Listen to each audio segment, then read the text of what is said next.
ಎಲ್ರಿಗೂ ನಮಸ್ಕಾರ. ಜೇಸ್ ಕಿಚನ್ಗೆ ಸ್ವಾಗತ. ಇವತ್ತಿನ ರೆಸಿಪಿ ಅವಲಕ್ಕಿ ಪಾಲಕ್ ಸೊಪ್ಪಿನ ಕಟ್ಲೆಟ್. ಒಂದು ಪಾತ್ರೆ ತೊಗೊಂಡಿದ್ದೀನಿ. 1 ಕಪ್ಪಷ್ಟು ಪೇಪರ್ ಅವಲಕ್ಕಿ ತೊಗೊಂಡಿದ್ದೀನಿ. ತೊಳ್ಕೊತೀನಿ. ಪೇಪರ್ ಅವಲಕ್ಕಿ ತೊಳ್ಕೊಂಡು ನೀರು ಬಸ್ಕೊಂಡಿದ್ದೀನಿ.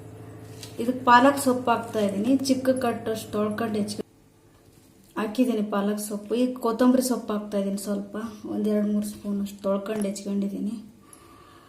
1 ಇಂಚಷ್ಟು ಶುಂಠಿ ಹಾಕ್ತಾ ಇದ್ದೀನಿ, ತುರ್ಕೊಂಡಿದ್ದೀನಿ. ಹಸಿಮೆಣಸು ಪೇಸ್ಟ್ ಹಾಕ್ತಾ ಇದ್ದೀನಿ 1 ಸ್ಪೂನ್ ಅಷ್ಟು. 3-4 ಹಸಿಮೆಣಸು ಪೇಸ್ಟ್ ಮಾಡ್ಕೊಂಡಿರೋದು. ಅರ್ಧ ಸ್ಪೂನ್ ಗರಂ ಮಸಾಲ ಹಾಕ್ತಾ ಇದ್ದೀನಿ. ಅರ್ಧ ಸ್ಪೂನ್ ಧನಿಯಾ ಪೌಡ್ರು, 1 ಸ್ಪೂನ್ ಚಿಲ್ಲಿ ಪೌಡ್ರು,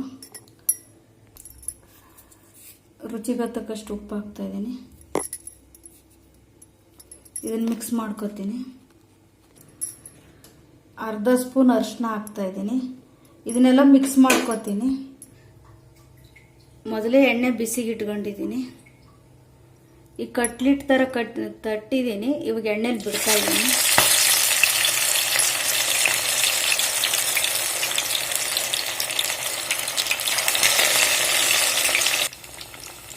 ಎಣ್ಣೆಲಿ ಹಾಕಿದ್ದೀನಿ. ಇದನ್ನು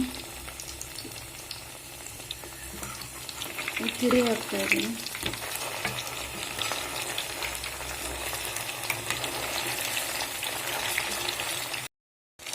ಎರಡು ಕರೆ ಕರ್ದಿದೆ. ಇದು ತೆಗಿತಿದ್ದೀನಿ. ಒಂದು ಪ್ಲೇಟಿಗೆ ತಕ್ಕೊಂಡಿದ್ದೀನಿ. ಪ್ಲೀಸ್ ಲೈಕ್ ಮಾಡಿ, ಶೇರ್ ಮಾಡಿ, ಸಬ್ಸ್ಕ್ರೈಬ್ ಮಾಡಿ. Thank you for watching.